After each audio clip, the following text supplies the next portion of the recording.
video on the graph theory series. Today we will study about the graph Laplacian. We will study what is the origin of graph Laplacian, what are the properties of the Laplacian matrix, and what are the uses. So let's start with some basic definition.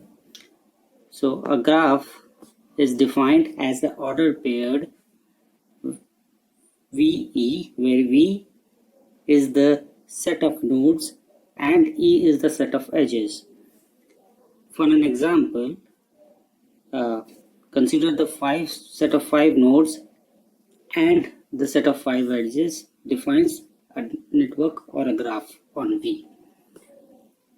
To efficiently represent the graph, we use the adjacency matrix, where the element of the adjacency matrix is 1 if there exists a link between node I to node J and 0 otherwise.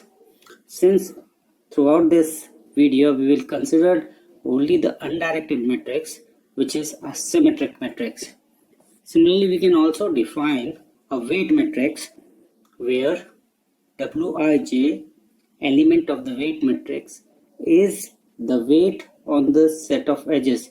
The weights can be defined as the property of the edges. For example, if you consider a trade network, weight is defined as the quantity of the trade or the amount of money involved between the two nodes. Similarly, for an undirected network, the weight matrix is also a symmetric matrix.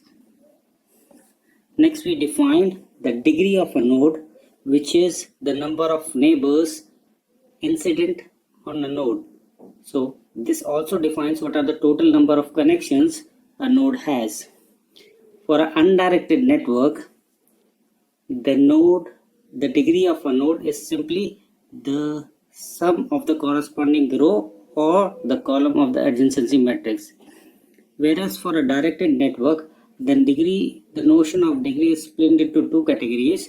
First is the in degree of a node, which is defined as the total number of incoming connections to that node, and the out degree of the node is the total number of outgoing connections from that node. The sum of in degree and out degree is the total degree of the network. Now consider a simple diffusion process where the diffusion is the flow of molecules from a region of high concentration to a region of low concentration. For example, consider the spread of heat from a region of higher temperature to a region of lower temperature. For simplicity, consider only one-dimensional case where we define the concentration of the substance by uxt, where U is the concentration at position x at time t. The diffusion is then defined with the diffusion equation. In this diffusion equation, d is the diffusion coefficient. In order to solve this diffusion equation, we need the initial conditions for the concentration, that is, what is the concentration of U or the distribution of the concentration at the initial time. Simultaneously, we also need the boundary conditions. We can generalize this concept from one-dimensional to a higher dimensional. For example, in three-dimensional, we have we can use the Laplacian operator to define the diffusion equation. Now let us shift our discussion from the continuous regime to a discrete regime. So now let us consider there is a network and the diffusion substance moves from the node to the one node to the another node through the edges in the network. In this case, now the domain is not continuous but a discrete. So let us define the diffusion rate across all edges as C. We assume that all edges are identical and hence the diffusion rate is similar across all edges. But for a higher, but you can also define different diffusion constant or diffusion rate for different types of edges present in the network. For simplicity, we assume that all the nodes all the edges have the same diffusion rate. Now the rate of diffusion simply depends on the difference in the concentration between the two nodes. So if you consider that we are studying the node I, so the diffusion, how much substance can move from node J to node I, depends on the difference in the concentration between the sender to the receiver. So this is only for a given node, but in general a network has many nodes, so we have to consider the contribution from all the nodes in the network.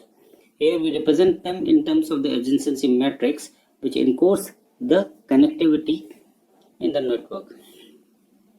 Since we consider a very simple network, therefore the elements of the adjacency matrix is 1 if there exists a link from the node I to J.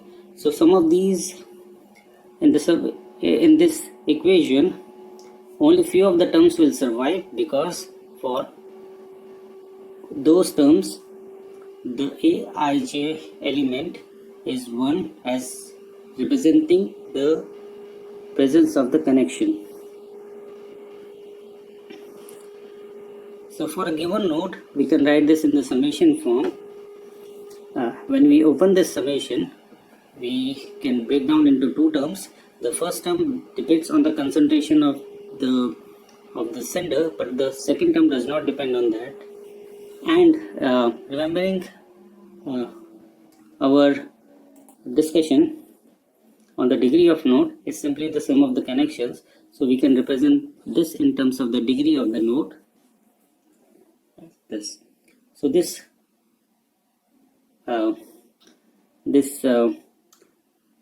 the change in concentration depends on the degree of the node as well as the contribution from all other nodes. So now we use the conical delta function to represent this in terms of the everything in terms of the J, and we define an n-dimensional vector to represent the concentration for all the nodes. So in the vector notation, using vector notation, we can represent this as the product of the matrix A with the vector U. Similarly, for the second term, we can define the degree matrix, where the degree matrix contains the only diagonal elements representing the degree of each node. With this, we can represent the degree matrix in terms of the matrix element du. Substituting back into the equation, we can see that the degree matrix, the change in concentration depends on the in the matrix notation, it depends on the product AU and DU. Rearranging the terms, we can find this equation, and in this equation it depends only in the difference between the degree matrix and the adjacency matrix, and this D minus A is now terms as the Laplacian matrix. If you compare this equation with the equation of the diffusion matrix, this L similarly represents the Laplacian operator, hence it is termed as the Laplacian matrix. Now this Laplacian matrix has some peculiar properties. The first of the property is the row sums and the column sums is equal to 0. As you can see that the degree is the difference between D minus A. So D is the degree of the node and A is the adjacency matrix. So when you sum it over the rows or the columns, the degree cancels out the sum of the adjacency matrix, which is equal. Secondly, a generalized Laplacian matrix can be factorized by the incidence matrix. So we can represent the Laplacian matrix as H transpose, where H is the incidence matrix. Incidence matrix is another notation of the network, where the columns represents the edges and the rows represents the nodes.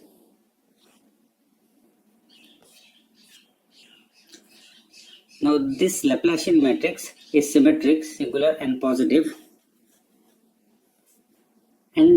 semi-definite. It implies that all the eigenvalues should be positive and 0 or greater than 0.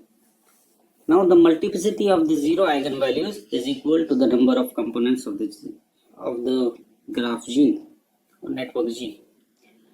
If we take a vector of all ones, we can directly see that this is an eigenvector of L with the corresponding eigenvalue 0. Apart from 0, the second smallest eigenvalue is called the Fiedler eigenvalue and is commonly refers to as the algebraic connectivity of the network. Now consider that the network has two components, C1 and C2. So in this case, the multiplicity of the 0 eigenvalues will be 2, and the Laplacian can be represented as in the block diagonal form, which each block representing one of the components. And each of these blocks can be described by the Laplacian of its own, again with the eigenvectors of all one with 0 eigenvalues. So it follows that the degeneracy of the 0 eigenvalue is 2 and the component is 1 if the node belongs to the component, a given component, and 0 otherwise. So let us assume that now these two components are not the perfect components and there are only few links between the nodes C1 and C2. So in this case, the smallest eigenvalue is 0 with all vectors 1s, but the second smallest eigenvalue will not be 0. So consider a case where we have the two communities A and B and there are only few connections connecting them. What we want is to partition this network into two communities separately by cutting some of the edges. And this is a very famous problem in the graph theory, which is the detection of the communities, and this method is known as the minimum cut method. So in the minimum cut method of an undirected inverted network is a cut where we partition the nodes in sense that we make the minimum cut to the network to make the network into two disjoint and non-empty sets. This cut minimizes the number of links that connects nodes from the two different subsets. And in order to do that, we use what we call as the Fiedler eigenvalue. So since L is symmetric, the eigenvectors are all orthogonal. So we define the smallest eigenvalue is the eigenvalue corresponding to the eigenvector which is perpendicular to the all ones eigenvector. Now remember, the all ones eigenvector are the eigenvector corresponding to the smallest eigenvalue. So in this case, the entries that belong to the same community should have almost the same value. It follows that the two community corresponds to the nodes with entries below or above 0 respectively. So in this case, when we see the eigenvector of the Fiedler eigenvalue, then the positive components belongs to the one community and the negative components belong to the other community. This is also known as the algebraic connectivity, as it measures how good the cut is. Now the closer the value to the 0, the better the split is into the two communities. That is, the two communities are closer to the components, they are more disjoint. So if the algebraic connectivity approaches 0, it means the two communities are split into two different components, two disjoint non-empty sets. And this minimum quotient is also known as the Rayleigh quotient, and it is also used to find the low ratio cut. Now with this we defined the graph partitioning using the eigenvector of the Laplacian vector. So we split our set into two categories in which where the eigenvectors going to the positive cells and the eigenvectors component going to the negative cells defines the two communities. There are several approaches to choose these sets, and the simplest approach is to choose the ratio cut based on the Fiedler eigenvalue. There are different applications of this graph partitioning. For example, in the gene regulatory network, where we want to understand how genes regulate each other and influence the biology process. For drug discovery, in the transportation network, in order to optimize the traffic flow optimization, the route planning. Also in the parallel computing, where we distribute the computational task across multiple processor or machines to improve performance, or in the communication minimization, to reduce the communication overhead between processor by minimizing the number of edges cut during the partitions. There are other applications, for example, in communication network or in the VLSI design, where we partition circuit into smaller modules for efficient layout and routing. So I'll stop now. Thank you for watching.